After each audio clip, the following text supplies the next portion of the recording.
The fans aren't still here, but we're at Beaver Stadium after Penn State's 52-6 win over Villanova. Penn State started slow, but it ended up being a blowout. It ended up being domination. You had a pick six, things like that. Lyle, what was your kind of biggest takeaway from the game? Yeah, two players, one unit offensively that Penn State's got to see improvement going forward. I'll start with the two players. Drew Aller started hot, looked really good on that first drive. Started 7 for 10, I believe. Hit Trevor Pena for a pair of catches, Kyron Hudson for a pair of catches. And then, he kind of fell apart. 1 for 6 on his next passing attempts. Did not really dial back in. That next play mentality James Franklin talked about this week wasn't really there. He kind of struggled throughout this one. He struggled last week against FIU. They wanted to build on it. This was a good opportunity for him to do so, and he didn't really do that. He had a really bad interception late in the game. James Franklin talked about, they got to get that one back. Was not happy with that. They talked about getting Drew Aller more in rhythm. That includes converting on third down, some assignments they got to clean up, but it wasn't there. And then next guy, Nick Singleton, 20 carries today, 84 yards, 2 touchdowns, but man, he has not looked like his old self. He started really hot, 8 carries, 34 yards, but on that first drive, and then kind of just slowly tapered off throughout this game. And he's got to look more explosive. The explosive plays haven't been there. He hasn't been there with those. And then that offensive line, with Nick Singleton's struggles, come the offensive line struggles. James Franklin's talked about leaving meat on the bone. Anthony Donko feels like they've kind of been doing that. A little improvement this week, but they got some things to figure out. They got a bye week, not an off week. James Franklin made clear. Oregon's coming to town. Those 3 things all need to be improved. Yeah, I think, again, we can start with Nick Singleton and the offensive line.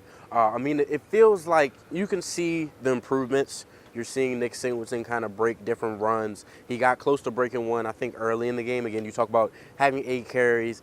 Talked to him after the game. He was like, it was kind of, the game plan to get him going, but it was also, just kind of what Villanova was giving to him. They're able to run the ball. Obviously, he scored for that, I think, 4-yard touchdown to end the game.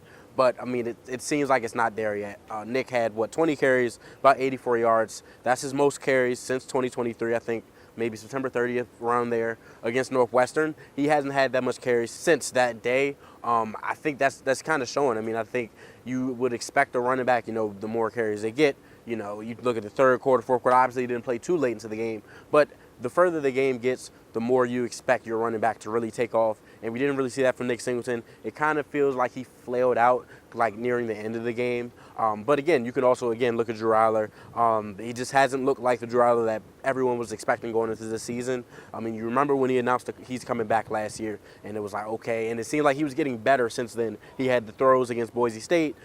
He played well, outside of Notre Dame as it got late in the game. But it seemed like Drew had that trajectory to be that, first-round guy.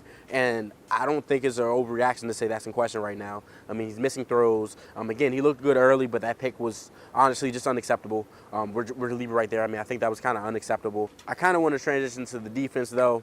They allowed 6 points, but we can essentially call it a shutout. They scored on the very last play. Even though I will say the catch was incredible. OBJ, we all the way back here with it.